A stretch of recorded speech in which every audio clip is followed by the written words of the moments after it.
Olá, tudo bem? Bem-vindo ao canal Viver de Renda. Se inscreva no canal, deixe seu like e compartilhe com os amigos. Nos acompanhe também no Instagram Viver de Renda Canal. Olha, vamos começar com algumas notícias que eu acho que são importantes para que você entenda a lógica que deve conduzir os investidores na Bolsa de Valores. Você precisa, se quer investir no mercado de capitais, acompanhar empresas, porque a ação é uma parte representativa de uma empresa. Então, se você quer comprar ação, você precisa estudar a empresa. Aquela ação pertence a uma empresa. Eu preciso estudar a empresa. Preciso entender o seu modelo de negócios, preciso ter alguma noção sobre gestão, sobre finanças, sobre contabilidade. Se eu desconheço isso, fica muito difícil eu entender se aquela empresa vale o quanto a sua ação está representando em determinado momento no mercado. Então eu preciso estudar empresas, preciso conhecer empresas. Muito bem, uma notícia agora do mês de agosto. Demanda global por viagens aéreas cresce 68% no mês de agosto. Demanda global por viagens aéreas cresce 68% no mês de agosto. Isso mostra que o mundo está se recuperando da pandemia, né? A demanda global por viagens nacionais e internacionais cresceu no mês de agosto 68% comparado ao mesmo período de um ano atrás, de 2021. Dados divulgados pela Associação Internacional de Transporte Aéreo, ok? Associação Internacional de Transporte Aéreo. A oferta teve uma alta de 44% na mesma base de comparação e uma taxa média de ocupação das aeronaves de 82%. Taxa média de ocupação das aeronaves de 82%. Isso representa um crescimento de 12%. Globalmente, o tráfego aéreo atingiu 74% dos níveis pré-pandemia. Globalmente, 74% dos níveis pré-pandemia. Ou seja, não houve ainda 100% do retorno à base comparativa de 2019, quando você olha os dados do mundo. Há países que isso já aconteceu, mas aí eu estou falando de média global, ok? Segundo o diretor-geral da IATA, Willie Walsh, considerando as incertezas econômicas predominantes no mundo, a demanda por viagens está progredindo bem. Além disso, a aviação está comprometida com a descarbonização até 2050, em linha com o que foi preconizado no Acordo de Paris. A transição energética necessária para alcançar isso deve ser apoiada por políticas governamentais. Temos alta expectativa para que a 41ª Assembleia da Organização da Aviação Civil Internacional chegue a um acordo sobre a aspiração de longo prazo sobre aviação e mudanças climáticas. A pandemia destacou a importância do setor para o funcionamento, né, das relações comerciais, para o funcionamento de todas as logísticas, né? O mundo moderno depende dessa infraestrutura aérea, né? As pessoas precisam se deslocar. Então isso é estratégico, isso é importante. Daríamos um passo, disse ele, gigantesco para garantir os benefícios sociais e econômicos de longo prazo da conectividade global sustentável até 2050, completou Walsh. O transporte aéreo global de cargas teve uma retração de 8,3% no mês de agosto, comparado com o mesmo mês do ano passado, mas também pode-se observar que houve uma melhoria ligeira em relação ao declínio ano a ano que havia sido observado em julho, da ordem de 9,7%. A oferta de capacidade para essa modalidade teve uma alta de 6,3% diante de agosto de 21. O preço médio da passagem aérea no mês e em julho foi de R$ 597,91, um valor de 16% maior comparado com o mesmo período de 2019. quando a tarifa média custava R$ 516,36.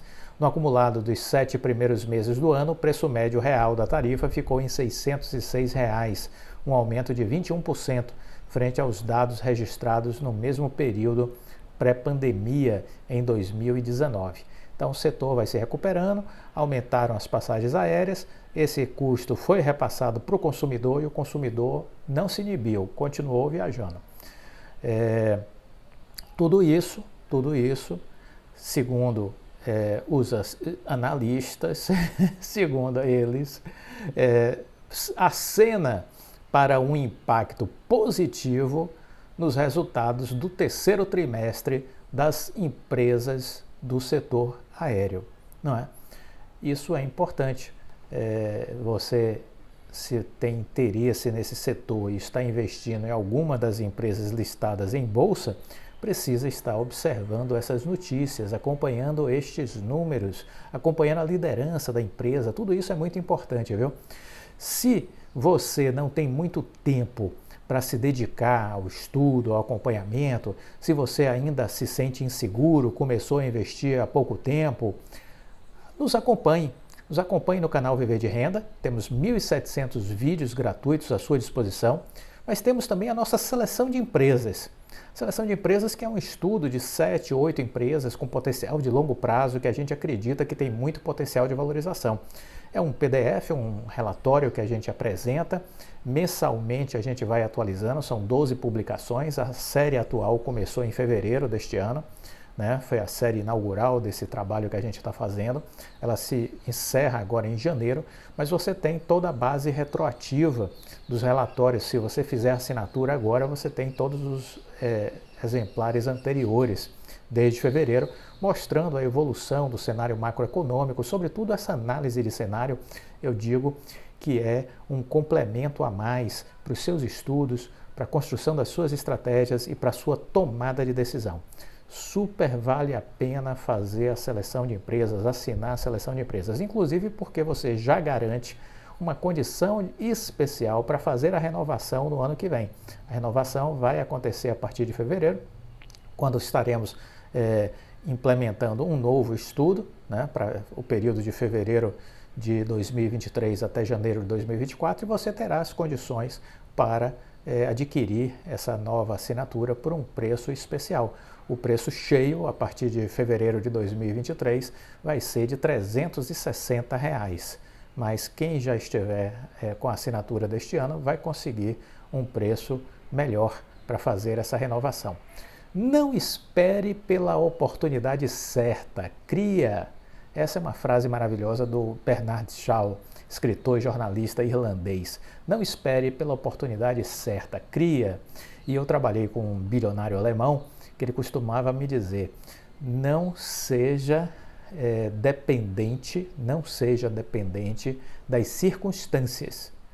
Crie as circunstâncias que você necessita. Tudo a ver com o que o Bernard Shaw também disse, né?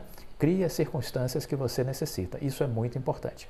Bom, quero aproveitar também para trazer uma reflexão para vocês com relação à Bolsa de Valores, né? O mercado, ele tem uma matemática, vamos dizer assim, fria e racional. Fria e racional. Matemática do mercado. Para vencer, é necessário que você entenda as probabilidades,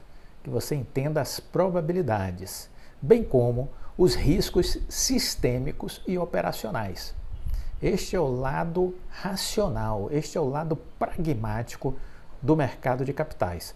Então existe aí uma noção que você precisa desenvolver com relação a este segmento, né, do mercado de ações, que trabalha com probabilidades estatísticas e com análise de riscos sistêmicos e operacionais. Parte do nosso trabalho, do nosso estudo, é evoluir neste segmento, de observar essas nuances. O mercado é só matemática? Não. Ele é só pragmático? Não. Ele tem um quê? Ele tem um componente emocional. um componente emocional, porque quem é o mercado, pelo amor de Deus, são as pessoas, né? E aí você tem pessoas que são neuróticas, esquizofrênicas, depressivas, e elas influenciam os mercados. Além disso, existem os especuladores, né? Que criam tumulto e confusão para ganhar dinheiro fácil dos imprudentes, dos inábeis, daqueles que têm pouco preparo para estar na bolsa. Por isso, uma boa parte, a grande maioria que entra na bolsa perde dinheiro. Perde dinheiro por falta de preparo. Preparo do ponto de vista de conhecimento adequado e preparo do ponto de vista de equilíbrio emocional. Então, a pessoa que não tem o conhecimento adequado e não tem o equilíbrio emocional está fadada a perder dinheiro, e isso se refere à grande maioria das pessoas que vão para a Bolsa de Valores, infelizmente. Infelizmente. Outra coisa é que ainda se investe muito pouco no Brasil no mercado de ações. Menos de 4% investe na Bolsa de Valores, seja de forma direta no mercado de ações, seja de forma indireta através de fundos de investimentos, né? Então é um número muito pequeno. 61% da nossa população não consegue economizar dinheiro. Esses são dados recentes divulgados. 61% da nossa população não consegue economizar dinheiro. Dos que conseguem, que é o restante, né, da população, dos que conseguem, a grande maioria deixa o seu dinheiro parado na caderneta de poupança ou, se sofisticar um pouquinho mais, na renda fixa.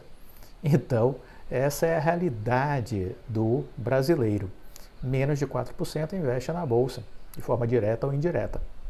Então, um número muito pequeno. Quando você olha para os Estados Unidos, onde se tem uma cultura de investimentos, nós aí vamos ver esse patamar na casa de 54% a 58% dos americanos investindo em bolsa de valores. Há uma cultura por investir na bolsa. Uma frase, um pensamento que eu queria dividir com vocês do corredor de automobilismo, né, o Mário Andretti, da Fórmula Indy. Se tudo está sob controle, você está indo muito devagar.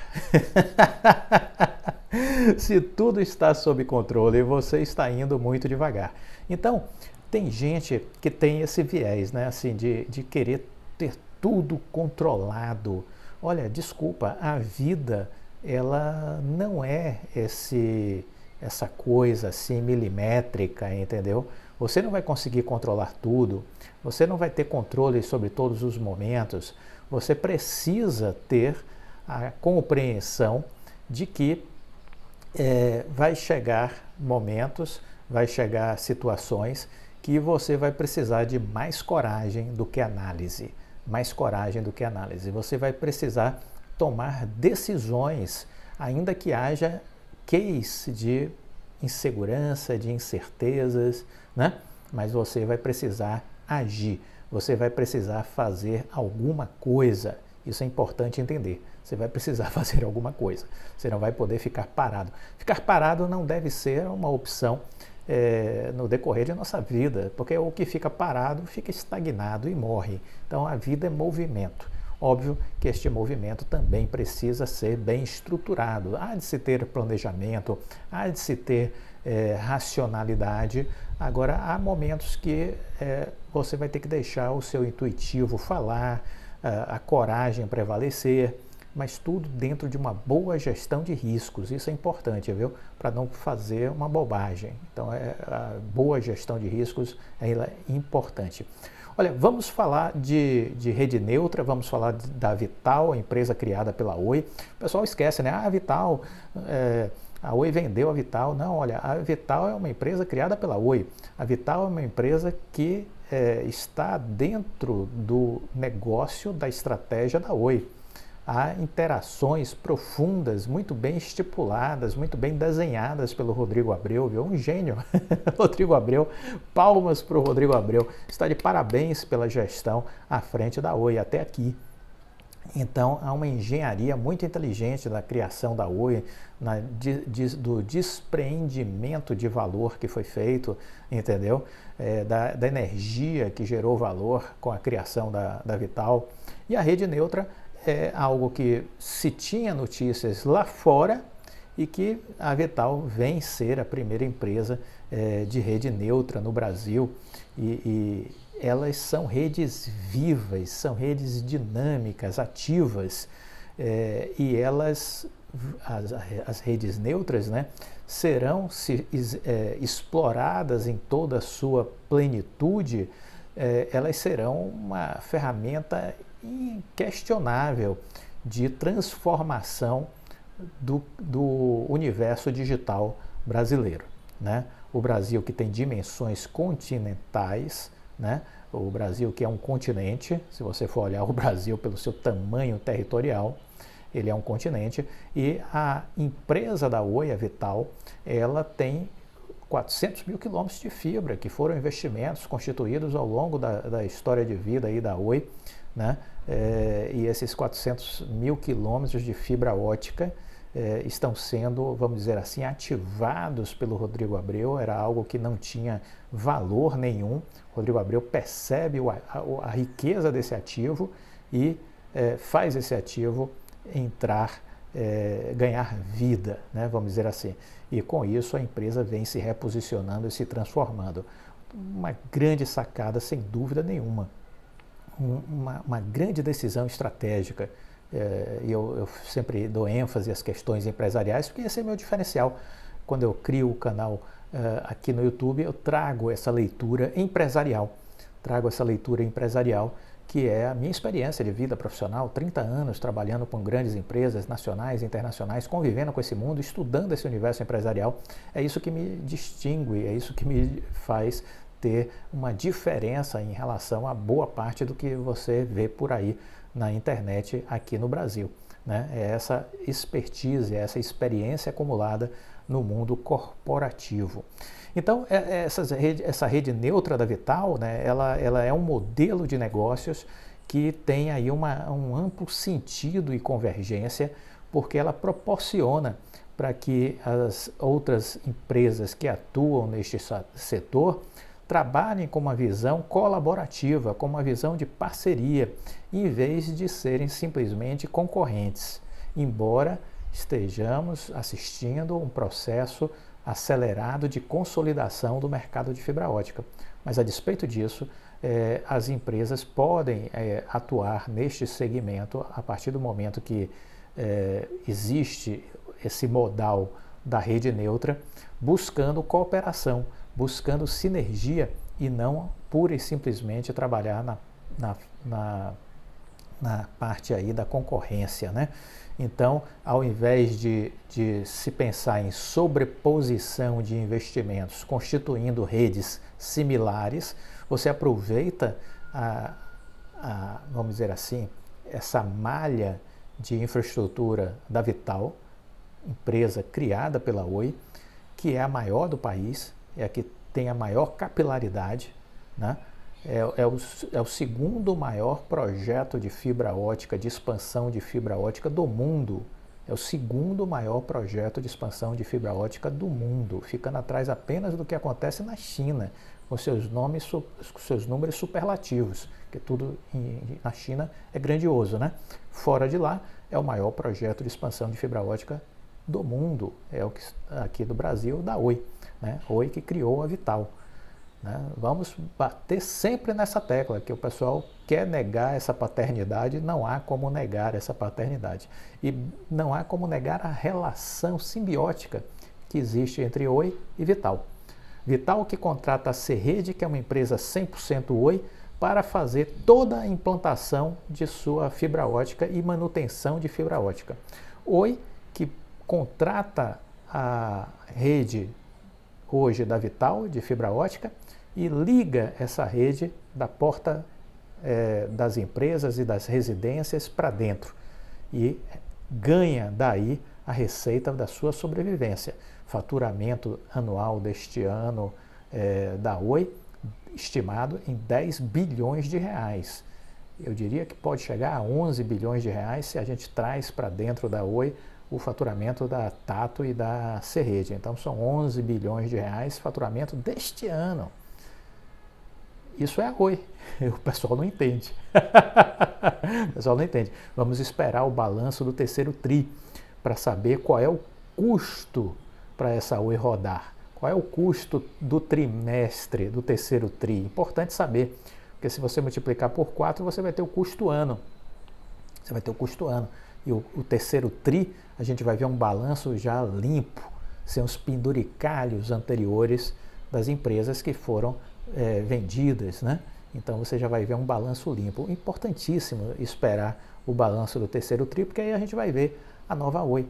O que é essa nova Oi? Quem tem dificuldade de enxergar vai enxergar melhor, né? Então a rede neutra, né, ela abre oportunidade para que outros players possam atuar neste mercado, trabalhando com nichos, buscando desenvolver valor agregado para os seus clientes, prestando serviços formatados, modulados, desenhados, de modo a proporcionar mais satisfação às demandas, às expectativas, às necessidades desses clientes. Isso tudo faz com que surjam novas fontes, novas possibilidades de receita, tanto em termos de produtos, serviços, treinamentos, consultorias, enfim, há N possibilidades que vão estar, vamos dizer assim, se desenvolvendo a partir dessas redes neutras, né? E aí, em especial, estamos falando da rede neutra da Vital, que adquire mais uma característica interessante, que é a integração com os cabos submarinos da Globenet. Essa integração é importante porque faz com que a Vital tenha uma capilaridade mais do que nacional, passa a ter uma capilaridade internacional, porque os cabos submarinos ligam o Brasil a outros países, chegando até a América do Norte, chegando até os Estados Unidos. Então aí você já tem uma outra característica interessante, faz com que a Vital seja mais do que uma empresa nacional, que ela seja uma empresa internacional. Recentemente esteve participando de eventos na Colômbia, que é um dos países onde ela está focada em ganhar mais mercado. Outras empresas de rede neutras estão aí buscando surgir, né? Existe aí modelos de negócios não 100% neutros, mas que busca de alguma maneira se aproximar dessa ideia, tanto por parte da Vivo como por parte da TIM, né? O 5G vai precisar de fibra ótica, não existe 5G sem fibra ótica, então o 5G ele exige a existência da fibra ótica. E como disse o Rodrigo Abreu, que é o CEO da Oi, não há 5G no Brasil sem a Oi. Não há 5G no Brasil sem a Oi. Então a Oi não participou da licitação para participar da implantação do 5G, mas ela é parte de todo este processo, porque todo mundo vai precisar da fibra ótica para fazer a ligação entre as antenas de 5G, né? Então isso é importante que a gente entenda, que a gente conheça, que a gente procure entender a importância desse negócio que é a Vital e que a Oi hoje detém 38% dessa empresa. Pode ser que no ano que vem, em julho, se desfaça de mais um pedaço dessa empresa e fique com 35%, mas de todo modo é um acionista relevante. Essa é a palavra certa para se referir à Oi na sua participação na Vital. Bom, cibersegurança é um assunto de interesse da Oi Soluções. O Rodrigo Abreu vem da área de tecnologia, foi presidente da norte-americana Cisco, né, empresa gigante dessa área de tecnologia, e cibersegurança é uma preocupação do mundo. Cada vez mais empresas estão sendo atacadas, agredidas por cybercriminosos. A mais recente aqui no Brasil, a Record. A Record sofreu um grave ataque hacker recentemente e tem tido dificuldades ainda com relação a essa invasão, né? Ela sofreu um devastador ataque hacker no sábado, dia 8, né? Os criminosos sequestraram os arquivos da Record TV e ela vem enfrentando uma série de problemas operacionais. Perdeu o acesso ao seu acervo gravado, com quadros, reportagens, pilotos, material histórico, etc. Os funcionários da emissora também não conseguem mais acessar nem sequer os números do Ibope pelos celulares. Todos os celulares da emissora, que são cedidos apenas aos funcionários com cargo de confiança, não conseguem mais abrir o aplicativo de audiência da empresa. Eles não conseguem acessar nem os números em tempo real e nem os números consolidados da Kantar Media. Desde a invasão, no dia 8, a única forma de acessar os números do Ibope dentro da Record é por meio do site da Kantar. As senhas de acesso ao site estão em poder de pouquíssimos empregados e não podem ser distribuídas. Os hackers já se manifestaram dizendo que vão pedir um resgate em dinheiro para devolver o acesso. Segundo a empresa, ela montou aí uma verdadeira operação de guerra para manter a programação no ar até agora. Sem poder usar material pré-gravado, editado ou em estado bruto, as equipes correm para preencher as lacunas dos programas do jeito que é possível. Então veja vocês que loucura é, né, você sofrer uma invasão hacker, um ataque hacker e se ver nessa situação, né, de dificuldade. A empresa entende que o objetivo de quem fez isso certamente é a obtenção de dinheiro, né?